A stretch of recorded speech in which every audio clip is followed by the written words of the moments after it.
ते धावले ही राही विठोबाच्या पायी, हे सुद्धा मागणंच आहे महाराज.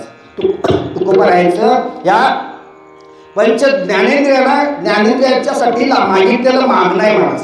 जे ही सगळी इंद्रिय दिलीत ना, ती भगवंताच्या प्राप्तीसाठी आपल्याला ही इंद्रिय दिलीत महाराज. त्याच न्यायानं हा आपल्याला देह प्राप्त झालाय. कुणाला तरी मिळतो का देह महाराज?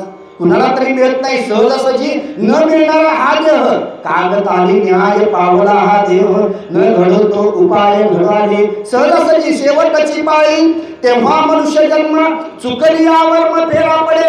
सहजासहजी मिळालं का महाराज? शेवटला म्हणजे कधी? अगदी 83,99,999 योगी फिरून फिरून शेवटला आता तरी हा देह बघून इथपर्यंत पोचतोय काय बघूया. या न्यायानं भगवंतानं आपल्याला हा देह दान दिलाय महाराज. जीव दिला दान.